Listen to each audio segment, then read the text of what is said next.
I know nothing about pro wrestling. I've literally never watched a single match, and I've never had much interest either. Not to say I have a problem with it, I've just never seen it. Which is why I was so surprised by how this comic about wrestling managed to immediately connect with me. It's the Tokyo Grand World Heavyweight Championship match, and Yua Steel Rose is facing off against the heel, Cobra-san. Even for Yua, one of the country's most talented wrestlers, this match will be a tough one. A difficult dance full of advanced, high-stakes moves. So, before heading out, Yua embraces her daughter Lona, the world melting around her as the background fades away and she focuses only on this moment.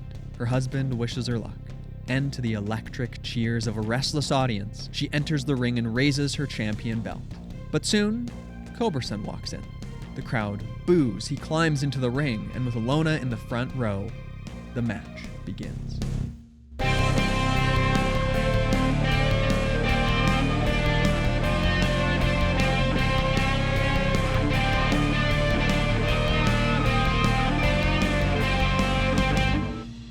And just like that, with one wrong move, Yua's life, both in and outside of the ring, is cut short. It might have been a simple accident, but the consequences are real. She is dead.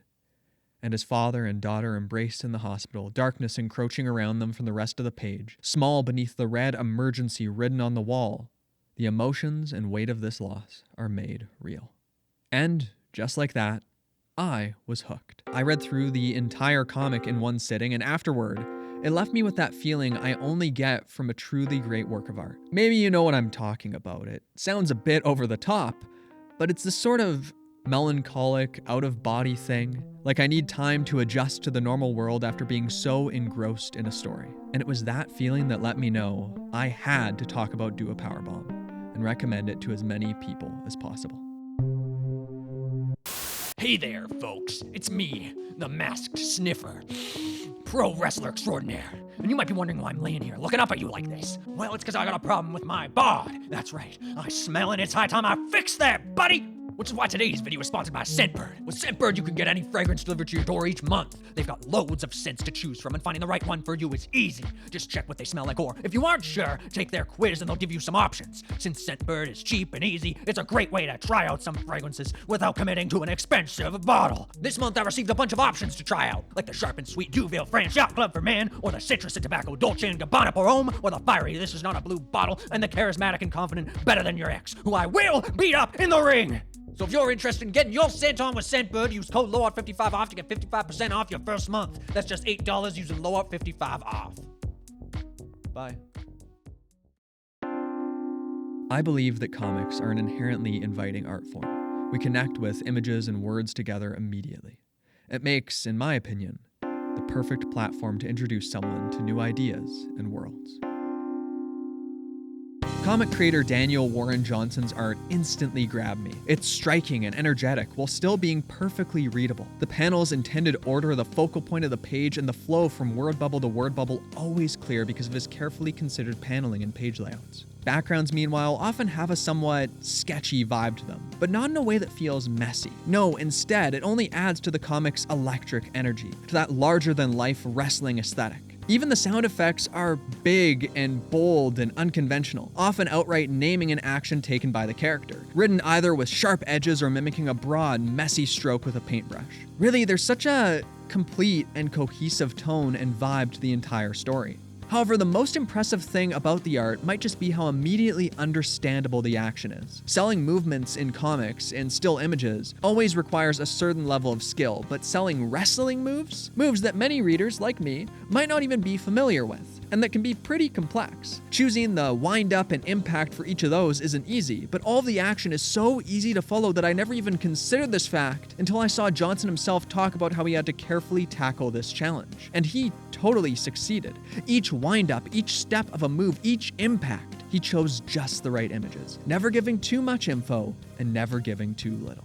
The action is so incredibly expressive too. Each hit has weight and oomph, panel shapes and sizes appropriately accentuating the movement. I may have gone into this without knowing a thing about pro wrestling's mechanics or appeal, but when reading something like this, I got it. Because it might be fake, but it also isn't. It's a story, and the hits should be held back enough that no one actually gets horribly injured, but it's still a sport too. Still two people engaging in feats of impressive athleticism, similar to stunt work or a performing troupe putting their bodies on the line in service of entertainment. In that way, the stakes are real, because this is dangerous, and one wrong move can take it from fiction to reality.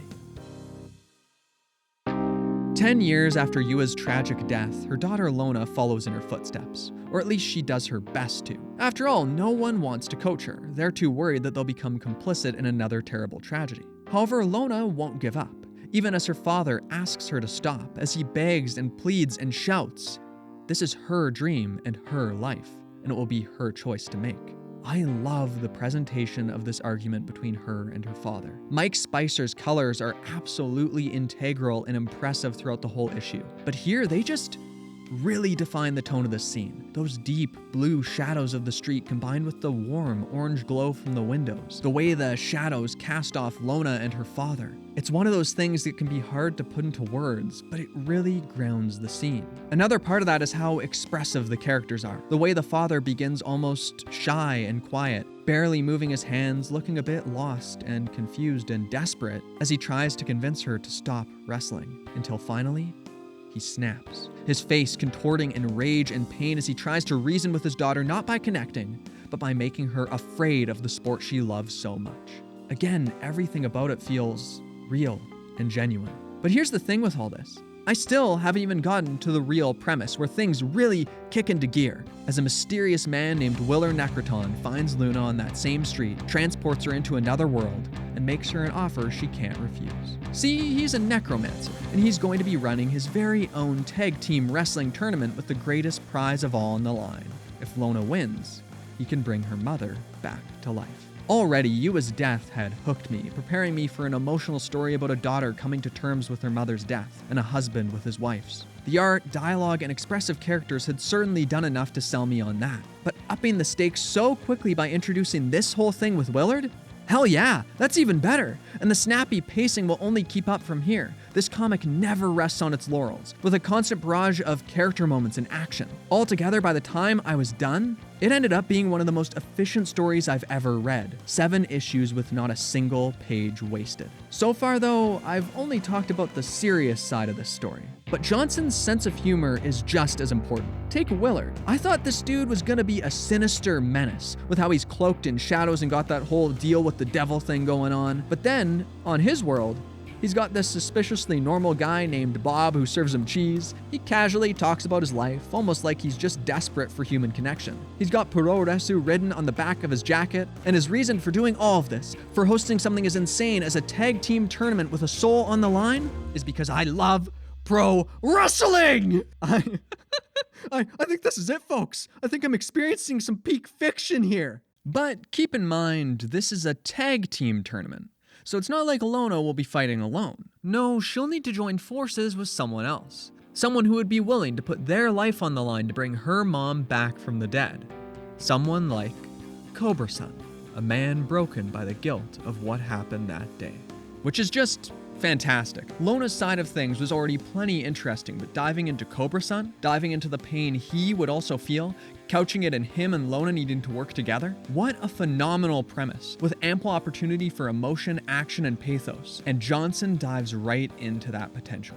Honestly, I could keep going. I want to keep going, but more than that, if this sounds interesting to you, I want you to read the comic. It's awesome, and you don't need to care about wrestling to understand its appeal. In fact, while I'm sure seeing wrestling portrayed like this is entertaining to those who love it, I almost think I might have loved it more because I don't know much about it. Like, its energy is just so infectious that I can't help but get swept up in the action. It has the same vibe as a buddy telling you, in the most engaging way possible, about some hobby they adore. And that passion itself can be just as charming as whatever they're talking about. On top of that, themes of family shine through, connecting with me on an even deeper level. It really feels like this comes from a personal place for Johnson. And then I watched this video he uploaded where his family interviews him about the comic, along with another video where he goes over the comic's creation with his dad, and yeah, of course it's genuine. This is a guy creating comics about the things he loves, a guy sharing his passions with the world, and I can tell his family is clearly part of that. Each and every issue I just got more excited, more invested, until finally, one of my favorite endings in all fiction greeted me on the last page.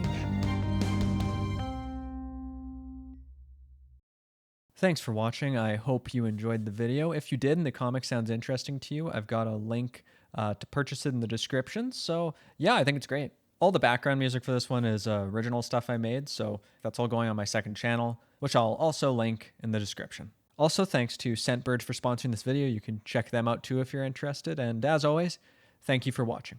Bye-bye for now, and have a good one.